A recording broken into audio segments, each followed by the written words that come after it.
Hello, everybody, and welcome back. We're finally getting into some of the best that Hawaii has to offer, the scuba diving. Just real quick, I wanted to pop this up on the screen and show you guys basically my commute each day. So when I was signing up for Airbnbs, Verbos, this was actually a Verbo. I didn't know what I was doing, really what I was getting into, and I didn't research it very carefully.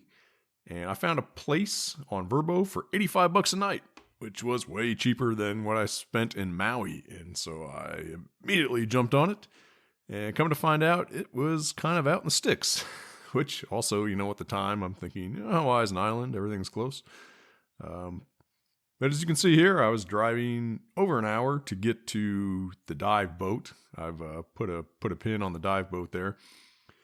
And I was basically, I was doing morning dives. And if I wanted to get up in time, to eat something and get there and allow time for traffic because it was getting into rush hour. I was getting up in the dark. And by the time I was done diving, I'd go hiking, eat something, come back in the dark. So it was kind of a pain driving that really wore on me. That's the one thing about this trip I will not miss, especially on that windy mountain road. Although my brother would have loved it. Probably would have been his highlight of the trip. But anyway, wanted to show that to you real quick. Let's move on. There we go. Here's my dive profile. Not too interesting here. Nothing super exciting to see. So this was one of two dives. It was a 2-tank manta ray dive. So this first dive we did at dusk, just before dusk. It was still sunlight outside, and there was when we came back up. They were careful to get us out of the water in time for that. We kind of just explored the site, I guess, just so we could kind of get familiar with it, which was a good idea, I thought. And of course, super interesting in its own right. We saw 2 manta rays this dive, and unfortunately, those are the only ones I have on camera because, as I think I mentioned already, I did not find my batteries for the second dive. So no footage of the second dive, which was probably one of the best ones of my life, so that's awful. But, is what it is. Just wasn't meant to be. There's plenty of GoPro footage, probably better camera footage on YouTube of the night manta ray dive, so I will find one of those, put a link in the description so you can see what it was, or what it's about. But this one, we went down, kind of circled around a little bit. It was mostly flat terrain. There wasn't a whole lot of underwater geography. And we checked out a place that they call the campfire, which is a ring of stones that I think they've created. And they put the bright lights there. So on the second dive, everything was in place. All they had to do was turn them on. And so that's pretty much all there is on the dive profile. Let's finally get into some video. Trip out there, yes. This was kind of fantastic. I always try to capture a little bit of the boat ride. He started talking to me, so I turned it off. Okay, sorry if there's a weird cut there. Some videos got out of order or something. Or the boat ride. I have no idea where we went. Even at the time, I'd have a loose description or a loose memory of the names of what they call these sites. So I'm just going to wing that. There's the big island from the shore. Absolutely beautiful. Put these headphones on. There's not much to hear underwater, but could be some talking on the boat.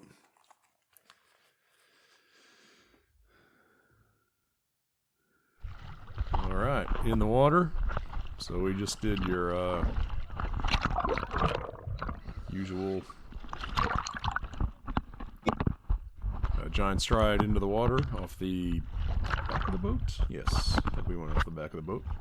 I'm just trying to get situated in the water here. So this is the first time I've really been diving since August 6th. Minus the little excursion under my neighbor's friend's dock. That was... Yeah, I still need to do commentary for that one anyway. But really, this is my first time underwater at any kind of significant depth. and I had a real hard time equalizing. I don't know what was going on. It's like I was back to my early days. I've always had some trouble equalizing, especially my left ear. There's just something about my left ear that just doesn't want to open up. And I think I blew through about 400 pounds of air trying to equalize. I was going up and down the rope a little bit. So if you can't do it, what you're supposed to do is ascend a little bit and try again. So I was doing that. I think I did most of that off camera. Yeah, I must have been having trouble by now because I'm getting pretty far down there. Certainly enough to feel it. There's Emeron in the bottom. He was awesome. He was the one dive master, dive instructor. He went on all 3 dives with me. Just happened that way, I think. Well, I don't know. I'm pretty deep now. Maybe this is one cut from the top. I don't know. I was struggling to equalize at some point. Maybe it wasn't as bad as I remember it. But anyway, moving on. I'm equalized now, finally. A little in the BCD there. Yeah, you can't see the color on these things great, but I immediately started calling them Crown Royal urchins because I thought, well, not the spiky ones, kind of the smaller black ones. And I did find some bigger ones. They look just like the Crown Royal purple. Oh my gosh, what's it called? Crown. There it is. I already said crown, so that word was blocked from my mind. Yeah, they look like the Crown Royal purple crown. It was uncanny resemblance to me. It's the first thing that popped in mind when I saw one, and I don't know if anybody else thought that or if anybody else calls them that, but that's what they are to me. And hopefully I'll get my light out here soon. I know it's all kind of blued out right now. They look black. They're kind of a deep purple color. I think they even had some gold on them. I just thought they were a striking resemblance to Crown Royal's icon. I will say the underwater geography, at least on this dive, was not particularly blowing away. It didn't exactly blow me away. But, man, the life, I saw more life on these Hawaiian dives. A bunch of things I've never seen before, big things. This has so far been my favorite dive spot. You know, Cozumel's a close second, but wow, I saw octopus for the first time. That's not in this dive, but we'll be getting to that. What else did we see? Of course, we saw manta rays this dive. Of course, the night dive with the manta rays that I botched. You know, and I saw some spinner dolphins underwater. It's the first time I've ever seen dolphins underwater. And there were times, I'm going to try to be listening to it while I'm doing this, that we could hear the whales singing underwater. So we did not see any whales underwater, but we did hear them at times. And that was just really cool in itself. I think the dive shop should get the hydrophones for their boat. All right, here we go. Finally, some lights on. Man, I don't know. Still not really seeing it that well. You just have to take my word for it. Those little black-looking ones are Crown Royal urchins.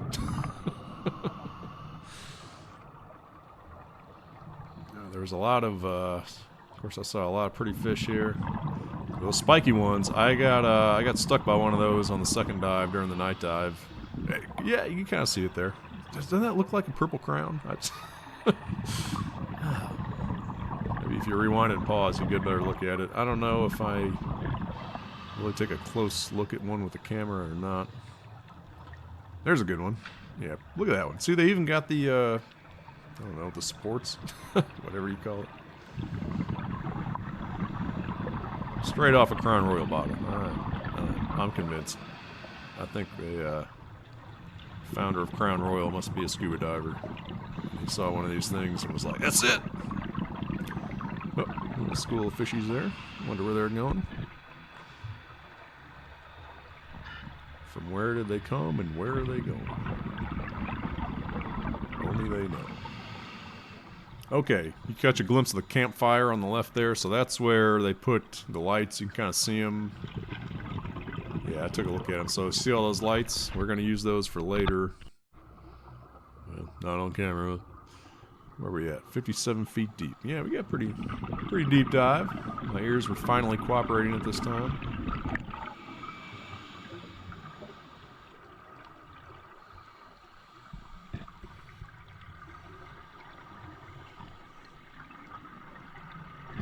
I'm really checking this sand out here. Not sure what I'm looking for. Got a buddy over there kicking up some muck. You know, we really didn't. In fact, not really. We did not do a buddy system on any of the dives I did with this diving group. Actually, all the whole time. I guess it was all group. You all kind of part of the group, and that was good. I guess it's kind of the same way in Cozumel. I guess when you're in really good visibility, that's kind of what you do. Come to think of it. Most of my dives are not in really good visibility, so it's usually in the muck, and you got a buddy, and sometimes you're basically holding hands to stay together, but yeah, on these dives, and come to think about it, all the ones thereafter, we never buddied up. It was just, hey, stay with us. Yeah, this is not very exciting footage. I'm sorry, folks. I don't know. I might have been not knowing my camera was on right now.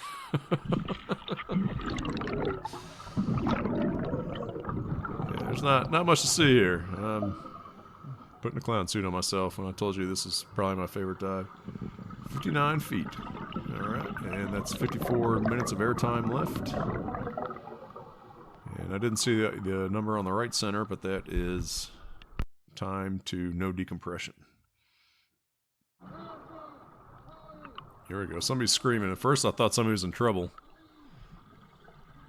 And, nope. They're pointing to this gorgeous, gorgeous animal. Boom. There it is. Look at that. I took the camera off my head to make sure I got this. I've been doing this 2.5 years, 3 years. 4? Is it 4 years? Man, it might be 4 years in May. And I still don't know where my GoPro's pointing, but man, look at that thing. That might be the most graceful animal on Earth. I just love watching rays swim in the water. That is birds in slow motion. They're just flying through the water as slow and as carefree as can be, it looks like. Not a worry in the world, just cruising along. Fantastic. So there you go. I think we got one more here. Yeah, another one came by. I think this was a different one. How big do you think that thing is? I'd say it's at least 10-foot wingspan, if not more. I don't know. Maybe not quite. I'm terrible at estimating that kind of thing, and especially underwater, water magnifies things a bit, so you got to keep that in mind. So graceful, so majestic.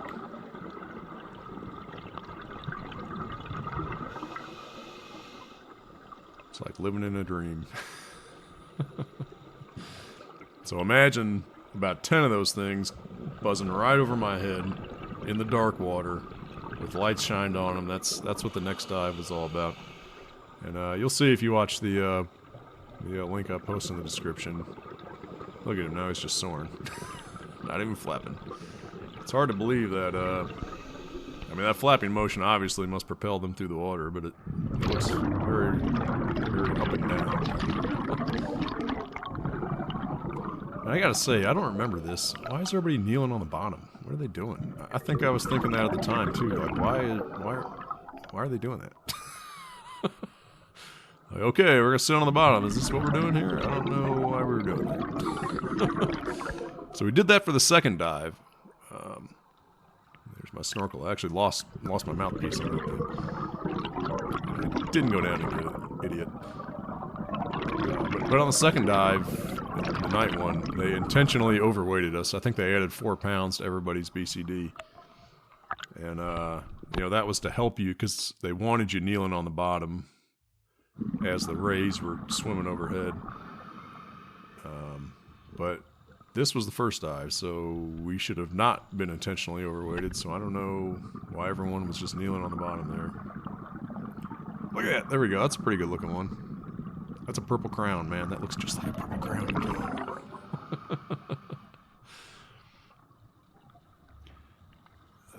Man, those rays. I wonder how fast they can swim. I bet it's not very fast. They don't look like fast creatures. And they said, so one thing I really loved about this dive shop, so I went diving, what was it, 3 different days? Was it 4? Might have been 4 days. Let me see, Jimmy, Johnny, Trixie, and Sarah. Alright, it might have just been 3 dives. Yeah, I think that's right. I'll go back and triple check. But anyway, every single one of them was fantastic. Oh, and Emeron. Emeron was there for all 3 dives. I think that guy just likes diving. I'm not even sure he was working. I think he just wanted to get in the water. He had his heart set on hammerhead sharks and seeing a whale too. We saw neither, at least when I was with him. But all those guys were just very knowledgeable of you know, life. They had a book, you know, Animals of the Hawaiian Waters or something, whatever it was called. And before every dive, they'd come and point out to us that we get together as a group and kind of have a, you know, dive brief. They go over the dive, you know, that's very common. But they'd also go over some of the life that we expected to see, some that we were hoping to see. You know, they'd flip through and like, this is really rare, but it's supposed to be here this time of year, you know, that kind of thing. Oh, this guy. Here we go. I should have taken my GoPro off. I was staring at that gar-looking fish right in front of my face, and I was worried if I moved, he was going to get scared and swim away. And as I feared, also, my GoPro was not pointed directly at it, so you just caught a glimpse there. Idiot. I've been doing this too long to keep making those mistakes. But, you know, when it's strapped on your head, you just don't know where it's pointing. I should determine like an ideal angle and then get like a block of wood or something and cut it at that angle and then wedge it in there and tilt it back until it fits that angle. That might be an idea for not screwing that up. But yeah, in fact, so before the manta ray dive, they actually did a puppet show. Or Emeron did. I thought they were joking, you know, like, oh, these guys just pulling our chain or something. Nope, they actually pulled out a manta ray puppet. And what was the point of that? Oh yeah, they were going over live birth of a manta ray. Apparently it's rolled up. You have a manta ray burrito, as they called it. And one fun fact, he said that manta ray birth has never ever been witnessed in nature. It has been in captivity, but never in nature. So that's a huge facet of manta rays that remains a mystery, along with pretty much everything else in the ocean. I'm sure you've heard it before that we know the surface of our moon far better than we know the depths of the ocean. I think only like 10% of the ocean's been explored extensively, something like that. So pretty crazy. Who knows what's down there? Maybe Megalodon is still there. Who knows?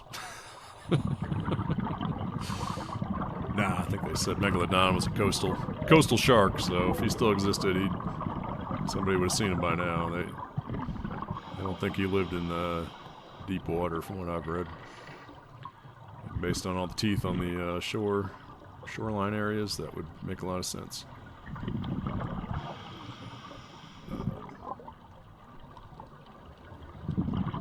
Getting tossed in the surf here a little bit.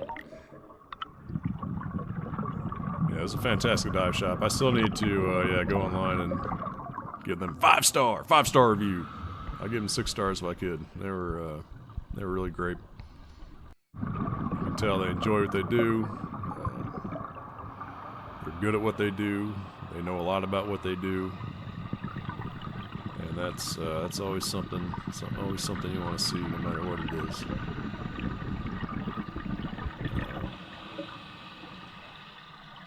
Yeah, we're just still kind of cruising around. I don't think we saw anything super particular. You know, I tell you, they go on the surface and they're pointing out in the book all these things they want to see and all the names, and you know, you get as soon as I get in the water anyway, you know, I forget everything.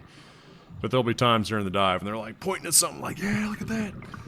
And they're pointing, you know, it might be some little tiny fish, and it's not like I'd ever know the difference if I was just, you know, cruising down here by myself. But yeah, they know what they're looking for, and they get excited when they see it, which is awesome. Oh, we did see. I found something. Yeah, here it is. Forgot about this. Yeah, I found an eel. I don't find things very often. In fact, I have hard times seeing things that other people point out sometimes. Look at that. Hey, buddy. He's not too big. I can take him. He doesn't like this bright light in his face, but too bad for you. I needed a camera shot, buddy.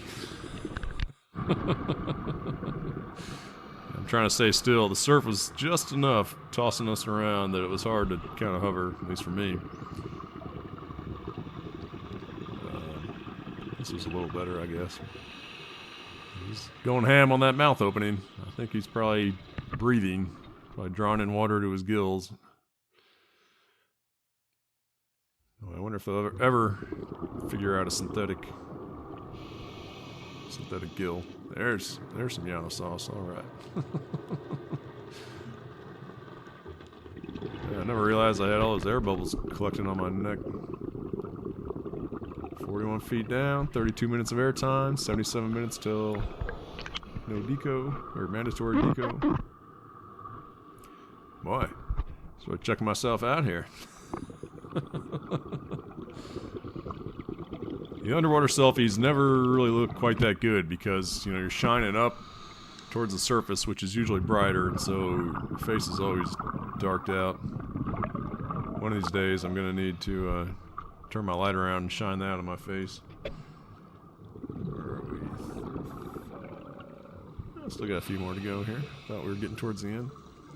Oh, this little guy. Yeah, I really like this fish. I have no idea what kind of fish it is. There's a 30% chance that this is one of the ones they pointed out on the surface. Boxfish? This might be a boxfish. I think that's a boxfish. Yeah, it's coming back to me now. So they were telling us about the boxfish on the surface, and one of them is rare. I don't know if it was a different species or maybe it was like the female or male. I think it was the gender. I think they said one of the genders is a rare find, and I don't know if it was this one or not, but I'm pretty sure that's a boxfish because their skeleton apparently looks like a box. And well, I was thrilled with this guy. I thought he was a pretty feller. I followed him around for a little bit, as you can tell. I think I've seen one of those, maybe. I don't know. Oh, this video. So my GoPro has an accelerometer in it, and you know, it does just like your phone. It'll turn to different orientations, and I guess I got flipped upside down enough where this video actually took upside down, and I might leave it. It's kind of interesting perspective. You know, you never know the difference, so I wasn't poking my arm in the frame, but I don't know. I'm sure I can easily flip it around, so I'll probably just do that. But anyway, yeah, the GoPro also has an option to lock the orientation, which clearly I did not do before this dive, and actually did not do. You saw the upside down video in Haleakala. That's the same thing. Keep forgetting to lock the orientation. Not a huge deal. The video editing software, I'm sure, can handle this lickety-split, no problem. Because the photo software certainly can. The magic of software fixes all things. Alright, yeah, I'm not really sure. The dive is winding down at this point. We're not at a safety stop, so Okay, I think what it was, he was sending some people up that were getting low on air, and the rest of us were hanging out. I think that's what was going on. So in this group, I was not the weakest link. So I just told them 1,400 left.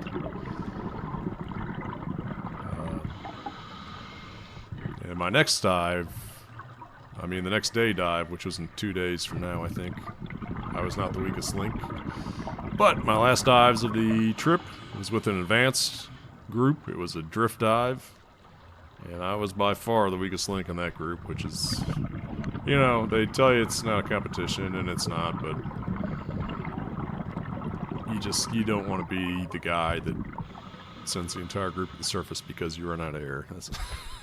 But man, I made it over an hour. You know, that's pretty good, right? Both those dives were over 60 minutes. And occasionally you'll find somebody, usually a small woman or something, who, you know, can easily go 90 minutes, 2 hours, depending on depth. But that's just, that's not me. But in this group, I was straight. I was straight in this group. So this was actually dive number 99 for me, so I hope I'm developing some skills by now. I was certainly rusty. When I got underwater, or you saw me fumbling around on the surface, I was trying to get everything situated, and I mentioned the treble equalizing. But you know, it's like riding a bike, you get back to it. I thought the buoyancy was pretty good. I have no idea what that thing... Oh, it's another eel! Or, no it's not. Sorry. I thought it was an eel. It's a pretty fish. I don't even know if I saw it. Well, I should have spent more time looking at that. It's a little more interesting than these Crown Royal sea urchins. They're everywhere. But, yeah, the buoyancy was spot on. I wasn't sure how much weight to use, because I haven't dove in this climate in a long time, so yeah, I'll talk about that in a minute. So I got a 3mm wetsuit for this occasion. I was Googling around, you know, what to wear in Hawaii during this time of year. You could see the water temperature was about 79 degrees, I think that was, which sounds great, and it was, but that's just a little chilly when it comes to water. And I'm really glad I had the 3mm. I almost didn't bring one. I've got a pullover shirt, essentially, a 1.5mm shirt that I almost just brought instead of the 3mm. But I was actually, so this dive and the night dive, I wore just the 3mm, and it was actually a little chilly. Even in 79 degree water, might have been a couple of degrees colder than that by the end. But yeah, from all the dives then on out, I wore the 3mm plus the 1.5 pullover on top of that, and I was good to go after that. So if anyone, and I think I'm pretty cold tolerant, maybe not so much anymore. My tolerance, I think, in a 7mm wetsuit is about 50 degrees, and even that, I don't want to stay in too long. So use that as a guide if you're watching this and wondering what to wear in Hawaii in January, February in terms of thermal protection. There was one guy, yeah, my advanced open water group went with nothing. I think he had a shirt on, a regular t-shirt, and swimming trunks, and that was it. It's like, man, you don't get cold, do you? He's like, nah. So, I don't know. Different people have different physiologies and different tolerances, and it's weird. Yeah, one of my dive instructors in a following dive said that she wanted to do dry suit diving for the thermal protection. She was actually not dry suit certified. I thought that was interesting, because I've heard of people wearing dry suits in the tropics just to stay dry. Dry suit itself, at least the ones I've always worn, don't provide any thermal protection themselves. It's all the clothes you bundle up underneath to keep you warm. So you can wear a dry suit with no clothes underneath and not get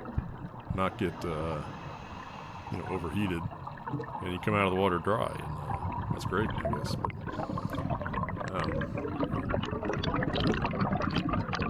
Yeah, she was from Maine too, I think. So that's kind of interesting. You figure she'd be kind of cold tolerant. Different folks, different strokes for different folks. That's what they say. But anyway, yeah, that was the exploration of the campfire. So we had a surface interval, we had a puppet show, and then we were right back down here for the night dive, which you're not going to see any of my awesome footage for. We're doing a safety stop here, by the way. That's 2 minutes, that right central number. It's 2 minutes on the safety stop.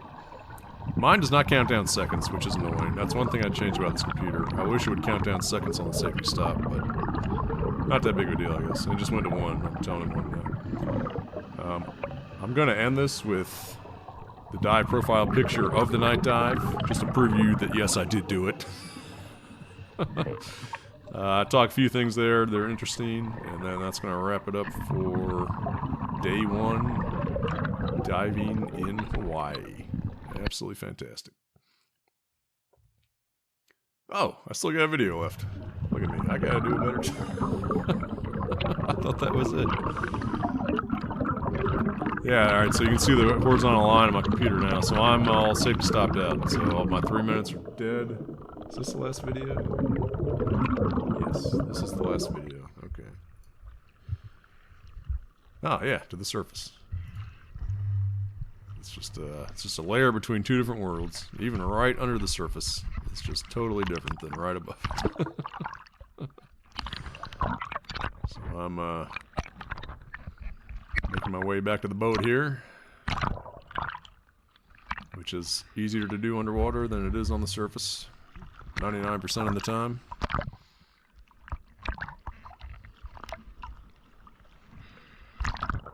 My computer knows I'm at the surface, of course, because it knows the pressure. I should have had my snorkel in here. I did not. I just went straight back to regulator. Yeah, that's a wrap on the videos. Okay, so this dive profile. So here's the night dive that came directly after the dive you just saw. So you can see all the time at the bottom. So I mentioned they overweighted us. They put 4 extra pounds in all our stuff. And the idea was to go down to the bottom. You can see we went about 60 feet down. And they turn on the lights. And actually, it was already kind of warmed up for us. So there's snorkelers in the water. There's other dive shops in the water. We were actually last in, which ended up being beneficial. So everybody, you're welcome that I was late. Yes.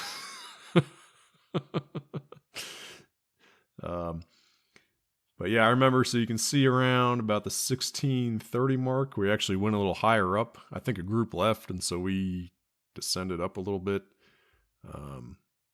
So that's why you see the slight change in elevation there. But yeah, basically they gave everybody lights, and I already had one, but they gave me one anyway, just to be consistent. And I actually had 3 lights on me. Because you're going night dive, you need at least one backup. So I had my own personal backup, my main one, and then they gave me one. So, but we went down and we kneeled on the bottom, which in itself was kind of a pain to do. I don't know. I had a little trouble doing that because the surf was knocking me back and forth, and I ended up kind of laying down and hanging onto a rock was, I think, my best move. But even with that, even with the extra weight, the surf was still tossing me a little bit. And I actually reached out, try to grab another rock or catch my balance, and boom, on a one of them spiny sea urchins. I got a little prick, not nothing terrible, but got my attention. I'll say that.